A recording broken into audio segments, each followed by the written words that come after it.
2025 December 26 Africa రాజకీయాల్లో Israel ఒక సంచలన ప్రకటన చేసింది.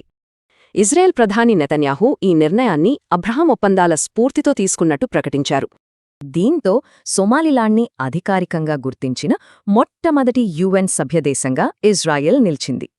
అసలు ఇప్పటిదాకా ఎవరూ గుర్తించని దేశాన్ని ఇజ్రాయెల్ ఎందుకు గుర్తించింది? దీని వెనుక కారణాలేంటో చూద్దాం.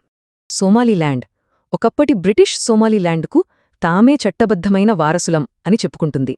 దాదాపు 60 లక్షల జనాభా ఉన్న ఈ ప్రాంతానికి చాలా వరకు స్వయం ప్రతిపత్తి కూడా ఉంది. సొంత కరెన్సీ, పాస్పోర్ట్లు, పోలీస్ ఫోర్స్ అన్నీ ఉన్నా అంతర్జాతీయ గుర్తింపు మాత్రం లేదు.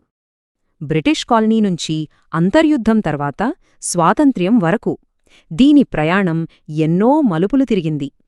అయితే ఇజ్రాయెల్ ఈ నిర్ణయం తీసుకోవడం వెనుక చాలా పెద్ద వ్యూహాత్మక ప్రయోజనాలే ఉన్నాయి. ముందుగా ఇది అబ్రహాం ఒప్పందాల స్ఫూర్తికి కొనసాగింపు. ఆఫ్రికాలో ఇజ్రాయెల్ ప్రభావాన్ని పెంచుతుంది. ఇక రెండవది, సోమాలిలాండ్ భౌగోళిక స్థానం ఇదే ఇజ్రాయెల్కు అసలైన ప్లస్ పాయింట్. దాని బెర్బెరా పోర్ట్ ప్రపంచంలోనే అత్యంత కీలకమైన షిప్పింగ్ మార్గంలో ఉంది.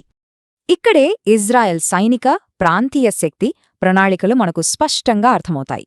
ఈ లొకేషన్ నుంచి హౌతీలపై నిఘా పెట్టొచ్చు, చైనా ప్రభావాన్ని కూడా అడ్డుకోవచ్చు. అయితే ఆశ్చర్యంగా ఇజ్రాయెల్ మిత్రదేశమైన అమెరికా వైఖరి దీనికి పూర్తి భిన్నంగా ఉంది. మరి ఇజ్రాయెల్ తీసుకున్న ఈ నిర్ణయం ప్రపంచపటాన్ని మార్చేస్తుందా?